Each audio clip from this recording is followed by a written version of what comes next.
welcome to my channel. My name is Mouse, sometimes Annie, and D. I apparently don't know my own name today. I talk about books and book-related things, and today I am giving you my March TBR. I am going to try and remember to put the covers of these books next to me while I go through them, because I think that will be helpful for people watching. Editing me, hi, sorry, can you please do that? Thanks. Yeah, let's get this started. For my TBR this month, I do have 28 books. I know I was saying I was going to take it easy this year, but I'm finding that if you just read 1 or 2 books at a time, you read faster. So, lesson learned, I guess. The first book that I'm going to be reading next month is Over the Woodward Wall by A. Deborah Baker. And it is a middle grade about 2 kids who climb over this wall and basically find themselves in a completely different land full of mystery and adventure, but they have to find their way back home. I think that this sounds really interesting, and I would compare the description to the cartoon Is it Over the Wall? I don't know. It's a cartoon. I'm likely to find it when I'm editing this.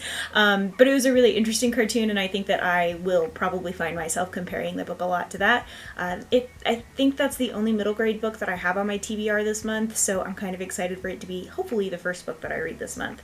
The next book on the list is a sequel. It is the sequel to The Abyss Surrounds Us, and it is The Edge of the Abyss, so by Emily I don't know how to say her last name.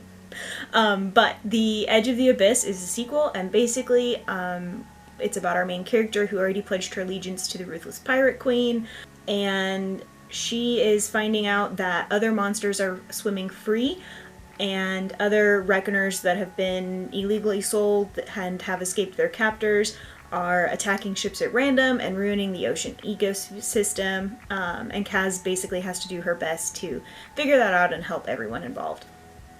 The next series that I will be reading is a sci-fi series. I'm actually going to be reading quite a lot of sci-fi this month, I think, but it is the Wayfarer Series by Becky Chambers. These books are about a crew on a journey through space, and one explorer discovers the meaning of family in the far reaches of the universe. It's a lighthearted space opera. You know, people on a spaceship, they get offered a job, shenanigans ensue. I believe there's about 4 books in the Wayfarer series, and I will be reading all of the ones that are available to me at the library. The next book that I will be reading is also going to be by Becky Chambers, and it is To Be Taught If Fortunate. That is a sci-fi novella within the same kind of vein as the other books, so I'm not going to get into too much detail, but I will be reading quite a lot of Becky Chambers this month, so I'm really hoping that I enjoy it, because I've never read any of her books, so I'm counting on the fact that Art enjoyed them and read them quickly, and that is the reason that my brain was like, we'll probably like them too. So the next book that I'm going to be reading has been on my TBR for quite some time. It is Goddess in the Machine by Laura Beth Johnson. Essentially, our main character... How many times am I going to say essentially before I explain what a book is about? Basically, this book is about our main character who was put into some kind of Cairo sleep, and she woke up 1,000 years later instead of 100 years later, and everybody that was supposed to wake up with her is long gone for obvious reasons, and the people that she woke up to call her a goddess and think that she's going to save them from everything, but she's just another human and doesn't know what she's supposed to do in this instance, and is stressed, as one would be, you know? The next book that I'm going to be reading is The Killing Lessons by Saul Black. This is a thriller. It was recommended to me by, I think, my sister-in-law. Not 100% sure about that. In this book, it is about a crime that happens where this family gets snowed in, and 2 predators come in and do what predators do, and only one girl survives, and she runs away, and possibly runs away to an even more dangerous place than what she ran from. And of course, the investigator or cop that is in charge of this investigation, they are on the hunt to stop this quote-unquote psychopath. So it is not a new thriller by any means, but you know, sometimes I just like a good thriller to get me, like, I know how they're more than likely going to end. I'm usually pretty good at figuring them out, but I enjoy reading them sometimes because it's a nice break from the emotional turmoil of some young adult fantasy books, because like you always know how a thriller is gonna go, right? Like you just always know the gist of it, and nothing is gonna like give you severe emotional ups and downs. The only exception to this would definitely be the Surrender Your Sons book by Adam Sass. That's the only thriller that wrecked me. So, you know, that's why I like to include thrillers on my lists and just like breathe through them sometimes, the adult ones anyway. The next book on my list is an ARC. It is The Dead in the Dark by Courtney Gold. This is a young adult thriller horror vibes that is sapphic. There's something weird happening in the woods and teenagers keep going missing, and these two specific teenagers are directly linked to the ones that have gone missing, and so they are investigating what's going on and the paranormal activities that may ensue. Sorry about the noise. The book I'm reading after that is The Song Below Water by Bethany C. Morrow. Again, this is one of those books that's been on my TBR for a really long time, but I kept getting locked in Scribd jail, so I couldn't actually listen to the audiobook, and that was something that I needed to do in order to read the book. I did try to read a library copy of it, but my brain was like, no, we're gonna only understand this as an audiobook, which happens. Essentially, for the billionth time, that book is about a siren who has been trying to hide her identity, but then there is a siren murder trial with a celebrity and things just kind of go haywire, which sounds a lot like fantasy meets some kind of contemporary thriller, so I'll be interested to see how this one lays out. I'm a little hesitant because I do find courtroom kind of things triggering, so I may have to DNF that because of that, but because it's got that fantasy aspect, I may not, and so we will see how that goes. The book after that has one that is one that has been one of my most highly anticipated releases for the last 6 months. I've been waiting very impatiently, have been denied all the ARC requests for this book. I've been waiting for this book for a very long time to come out, and I'm very excited. It comes out at the end of February, so I'll be reading it in March, and that is A Dark and Hollow Star by Ashley Shuttleworth.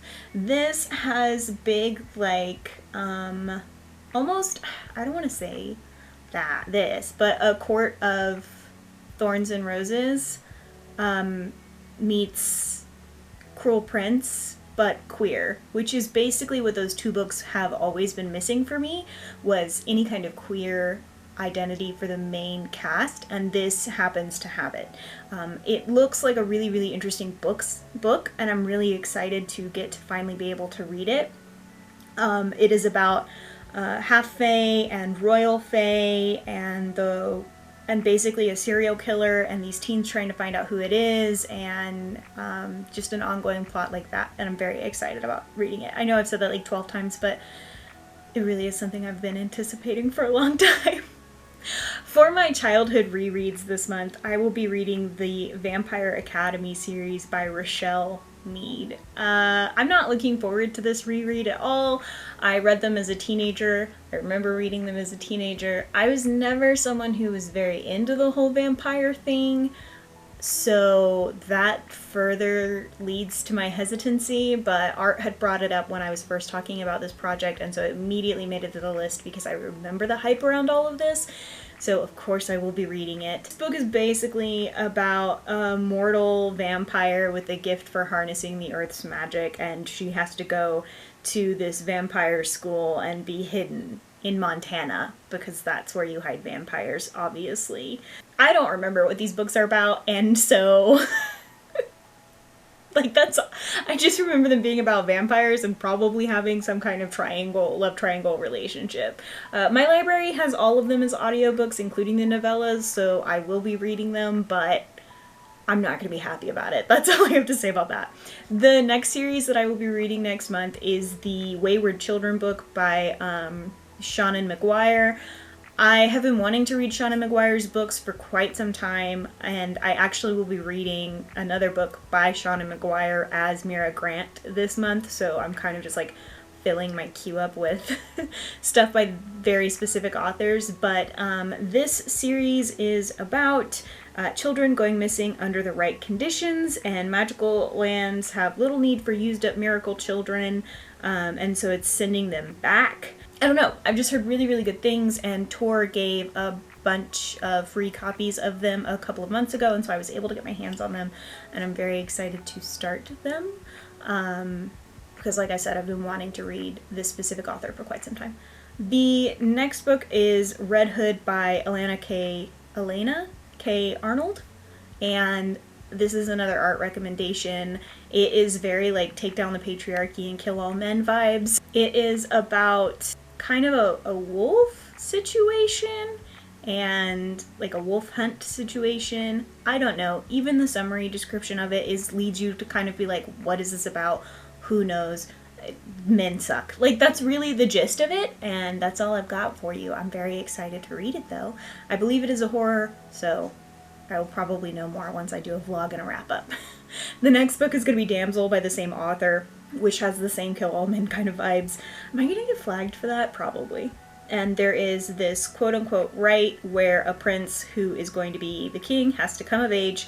He has to venture out on the lands, kill the dragon, and rescue a damsel to be his bride.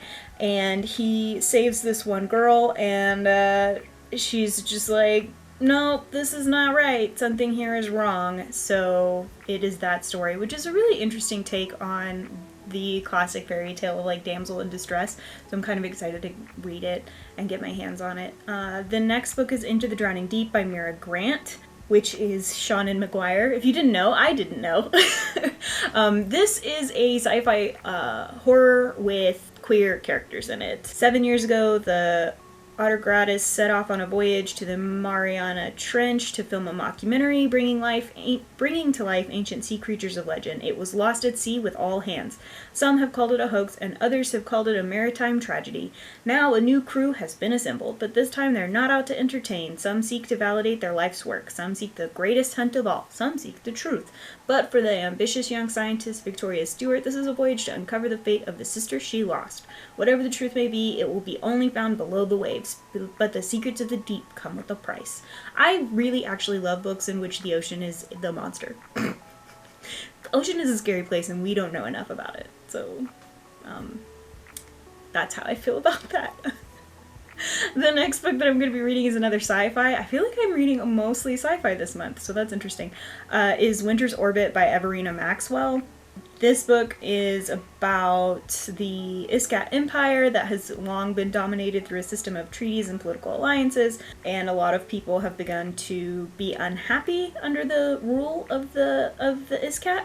And the imperial prince dies, the widower is rushed into an arranged marriage, and it turns out that his death may not have been an accident, and the widow may actually be a suspect. So that's the gist of the book.